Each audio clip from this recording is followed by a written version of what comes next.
इतिहास लिखा है इसमें, कुछ खास छिपा है इसमें। इतिहास लिखा है इसमें, कुछ खास छिपा है इसमें। मर्यादा है, कोई वादा है, विश्वास रखा है इसमें। सात फेरों से मिला ये तो उपहार है, मेरा श्रृंगार है, मेरा श्रृंगार है, मेरा श्रृंगार है, मेरा श्रृंगार है। मंगलसूत्र, मंगलसूत्र, मंगलसूत्र, मंगलसूत्र, मंगलसूत्र, मंगलसूत्र, मंगलसूत्र।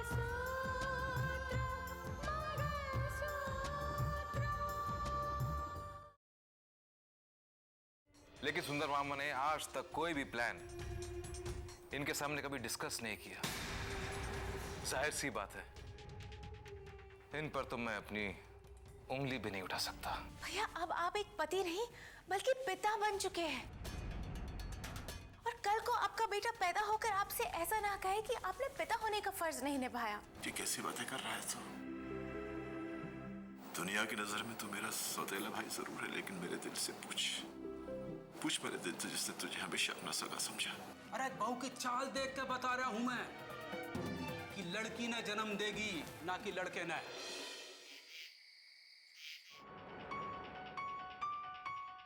सुंदर मामा के साथ तो ये भी रहती थी उनके घर में, लेकिन नहीं, मैं इन्हें गुनहगार नहीं ठहरा सकता।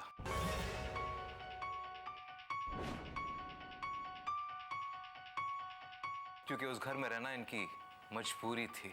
लेकिन सुंदर मामा ने आज तक कोई भी प्लान इनके सामने कभी डिस्कस नहीं किया।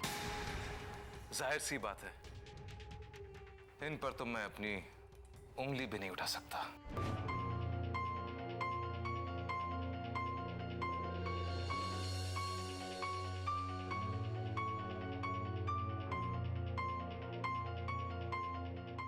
कृतिका, हाँ बुआ जी। बेटा क्या सोच रही हो? कुछ नहीं बुआ जी, मैं ये सोच रही थी कि मैंने जो कुछ भी सोचा था ऐसा तो हुआ ही नहीं। मैंने ये सोचा था कि अर्जुन के साथ बातचीत होगी तो बहुत सारी बातों का खुलासा होगा, बहुत सारी बातें सामने भी आएगी, लेकिन ऐसा तो कुछ भी नहीं हुआ। आपको क्या लगता है बुआ जी कि अर्जुन किसी दबाव में आकर सच्चाई को छुपा रहा था? मतलब वो जानबूझकर सच नहीं बता रहा था, ऐसा कुछ लगा आपको? देखो बेटा, किसी के दिल में क्या है ये कैसे पता चल सकता है? अगर तुम्हें लगता है कि अर्जुन सच्चाई छुपा रहा था तो तुम उस सच्चाई को सामने लाने की कोशिश करो। वैसे भी कल इंक्वायरी कमीशन बैठ रहा है, उनके सामने जाके अपनी सच्चाई साबित करो, और अगर भगवान ने चाहा तो तुम्हें तुम्हारा औहदा एक बार फिर से वापस मिल जाएगा। मुझे भी यही लगता है, क्योंकि मुझ पे ऐसे तो कोई चार्जेस लगे नहीं है ना बुआ जी। हाँ, लेकिन गलती तो हुई है मुझसे। अब देखिए ना, मैं शहर की कलेक्टर हूं और उस नाते मुझे सबका ध्यान रखना है, लेकिन मैं अपने ही मुसीबतों में, अपने ही सदमे में इतनी खो गई थी कि शहर में दंगे भड़क चुके थे और मुझे किसी भी बात का ख्याल ही नहीं था। गलती तो हुई है मुझसे। बेटा, कल इंक्वायरी कमीशन के सामने तुम्हें अपनी सच्चाई साबित करनी ही होगी। अच्छा, मैं तुम्हें ये बताने आई थी कि सूर्या वापस आ गया है। क्या? सूर्या चाचा वापस आ गए? हाँ बेटा, वो तो पहले ही आना चाहता था, लेकिन जो काम उसने अपने हाथ में लिया था उसे अधूरा छोड़ के कैसे आता। जैसे ही काम पूरा हुआ वो फौरन घर आ गया। वो तो ठीक है, लेकिन बुआ जी, पापा मिले सूर्या चाचा से? मतलब मेरे पूछने का ये मतलब था कि पापा तो नाराज थे ना उनसे। बेटा, मैंने भैया की नाराजगी दूर कर दी है।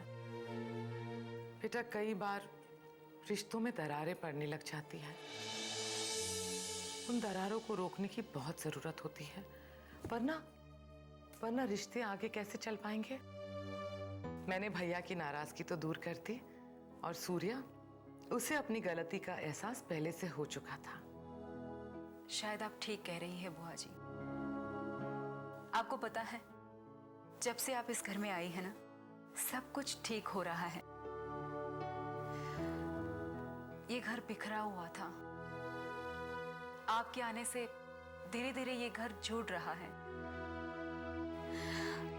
मैं बहुत खुश हूं क्योंकि हम सब एक साथ रहने लगे हैं। हाँ बेटा, सिवाय एक के, लेकिन वो कमी भी जल्दी पूरी हो जाएगी।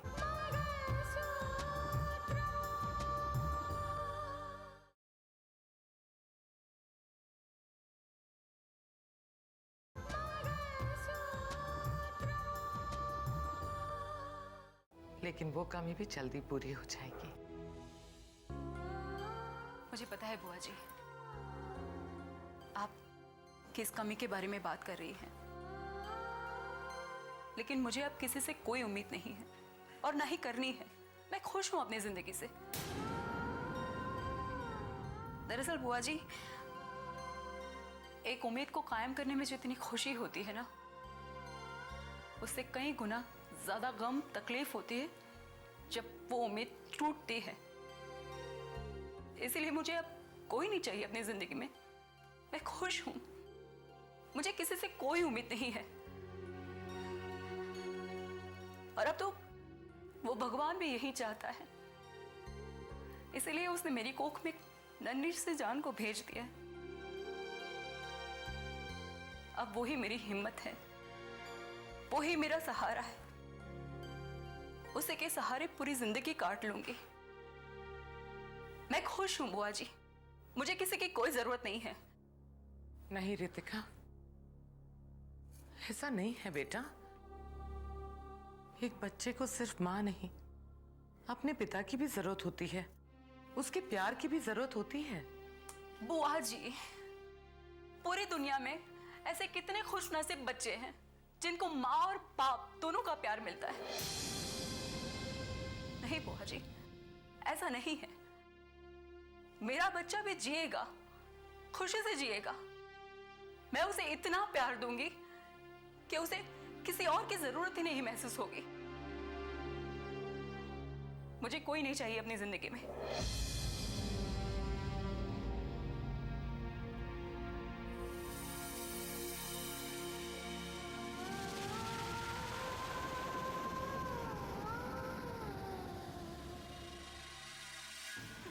देखा तुमने, पापा को अब किसी और का ख्याल है ही नहीं।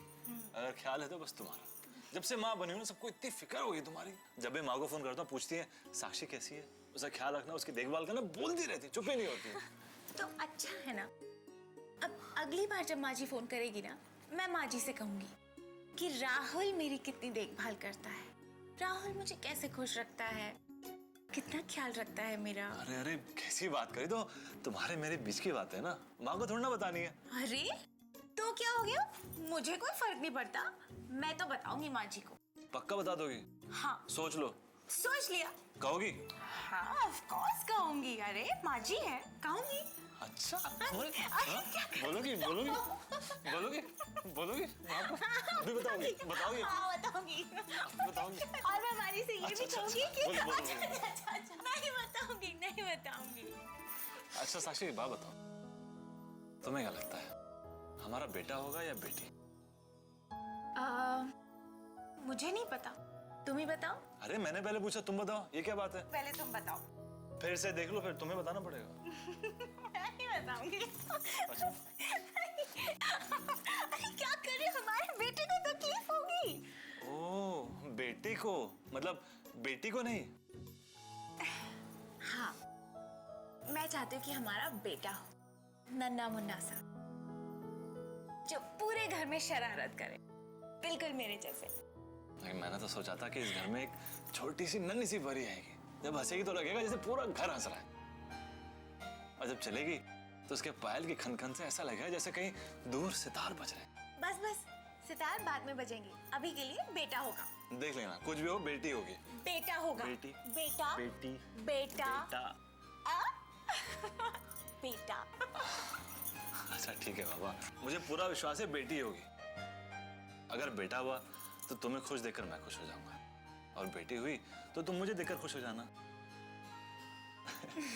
बेटा या बेटी जो भी होगा, औलाद तो हमारी होगी ना, है ना?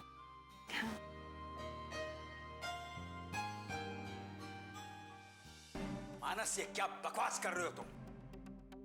वो आदित्य प्रताप सिंह की बहन ये खुशखबरी इसलिए यहाँ सुनाने आई थी कि हम ये खबर सुनकर उनकी चौखट पर जाएं, जाकर नाक रगड़ें, हाथ जोड़कर उनसे माफी मांगे और कहें कि हमसे बहुत बड़ी गलती हो गई, हमें माफ कर दीजिए और अपनी बेटी रितिका को हमारे यहाँ वापस भेज दीजिए। और तुमने भी शायद अपने मान सम्मान को गिरवी रखकर वहां जाने का फैसला कर लिया है। नो डैड, नो, ऐसी बात नहीं है। प्लीज डैड, मैं आपको यह समझाने की कोशिश कर रहा हूं कि यहां बात उस मासूम बच्चे की हो रही है जो इस दुनिया में आने वाला है।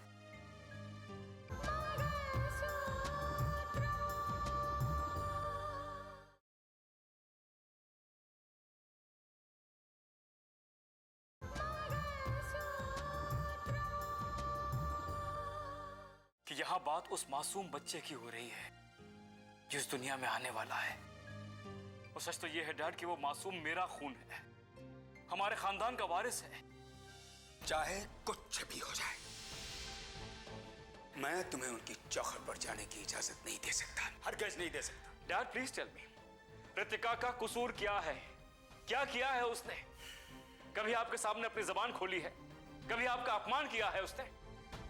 मैं तो सोच सोच के परेशान हूं डैड कि रितिका ने ऐसा कौन सा जुर्म कर दिया जिसके लिए आप उसे इतनी बड़ी सजा दे रहे हैं। ये सजा रितिका के लिए नहीं है, बल्कि ये सजा है उसके बाप आदित्य प्रताप सिंह के लिए।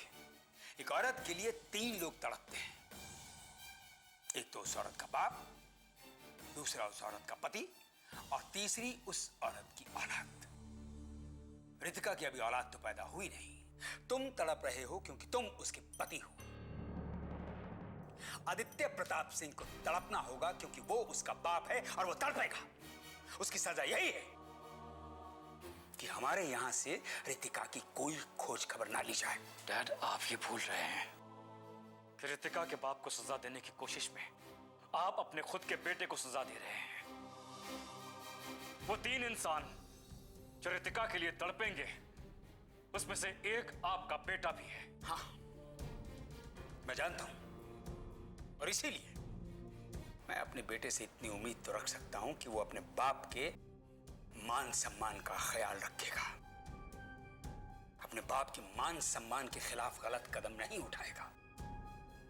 मैं चाहता हूं कि आदित्य प्रताप सिंह मेरी चौखट पर आए और आकर नाक रगड़े, और तुम उसकी चौखट पर जाकर नाक रगड़ना चाहते हो? गलती से भी यह कदम मत उठाना, और अगर यह कदम उठ भी गया तो याद रखना, तुम्हारे लिए वापसी के तमाम रास्ते बंद हो जाएंगे। फैसला मैं तुम पर छोड़ता हूं।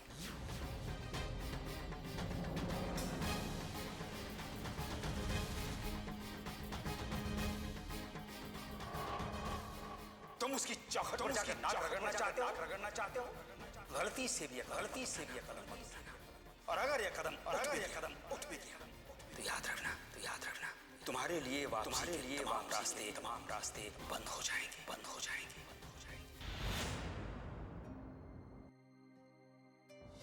एक बच्चे को सिर्फ माँ नहीं, अपने पिता की भी जरूरत होती है, उसके प्यार की भी जरूरत होती है। पूरी दुनिया में ऐसे कितने खुशनसीब बच्चे हैं जिनको माँ और बाप दोनों का प्यार मिलता है।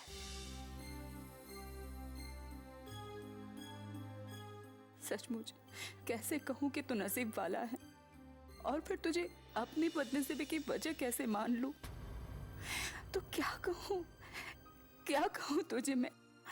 माँ बाप तो बच्चों के लिए जीते हैं, लेकिन तू तो मुझे जिंदगी देने आया है। तेरी वजह से ही आज मैं जिंदगी जीने के लिए मजबूर हो गई हूँ। लेकिन बेटा, सवाल तो तेरे नसीब पर उठेंगे। कैसा नसीब पाया है तूने? अरे क्या कर रहे हो? क्या कर रहे हो? क्या मतलब? हम अपनी बेटी से बात कर रहे हैं। पूछे तो कैसी है वो? बेटी से बात करने की कोशिश कर रहे हो तो सॉरी, बात नहीं हो सकती। लेकिन अगर बेटे से बात करनी है तो शायद बात हो सकती है। अच्छा चलो ठीक है, हम बात तो कर लें और लगे हाथ ये भी पूछ लेंगे कि बेटा है या बेटी। ठीक है, अब बात कर लो। भाई तुम्हें लेकर ना घर में झगड़े शुरू हो गए और ये जब तक नहीं सुलझेंगे जब तक कि आप नहीं आ जाते। अब जल्दी से आ जाओ। नहीं, सुलझाने के लिए नहीं, मतलब ये मालूम पड़ जाएगा ना कि आप एक कुल को रोशन कर रहे हैं, दो कुल को। अरे ये क्या कह रहे हो तुम? सही तो कह रहे हैं। देखो, बेटा जो होता है वो एक कुल को रोशन करता है और बेटियां दो कुल को।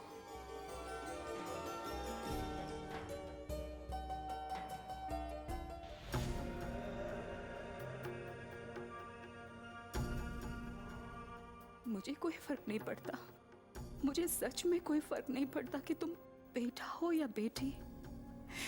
हाँ, लेकिन इस बात से फर्क जरूर पड़ता है और तकलीफ भी होती है कि तू जिस खानदान का खून है, जिस खानदान को तू रोशन करने वाला है, उन्हीं लोगों ने तुझे ठुकरा दिया। क्या समझूं मैं? क्या समझूं? इसे मेरी बदनसीबी समझूं या तुम्हारी?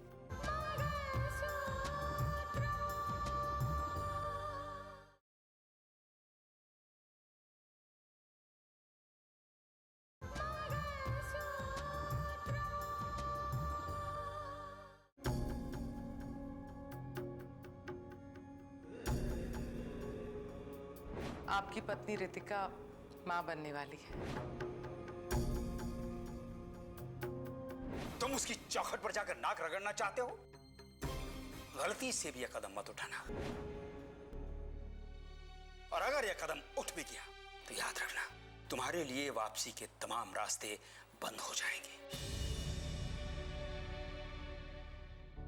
मुझसे ज्यादा बदनसीब और कौन होगा?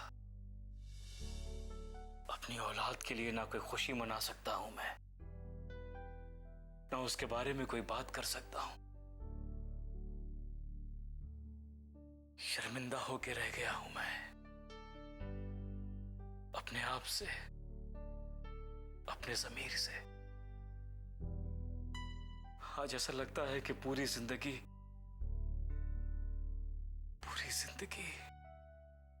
समझौते की राह पर चलते चलते मुझे क्या हासिल हुआ है, क्या पाया है मैंने? ना मैं अच्छा पति बन सका,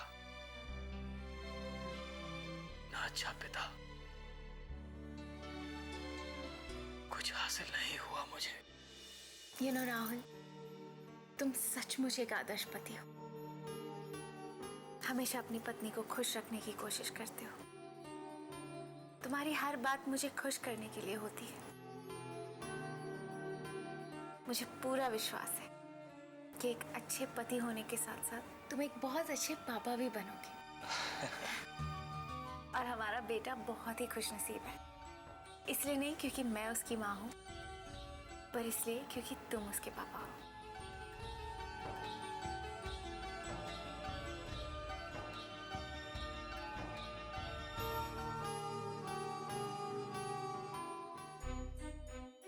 अब लोग चाहे कुछ भी समझे, लेकिन मुझे पूरा भरोसा है कि रितिका को उसका औहदा जरूर मिलेगा। यस। ये बात तो ठीक है भैया, लेकिन इसके लिए हमें कोशिशें भी तो करनी होंगी,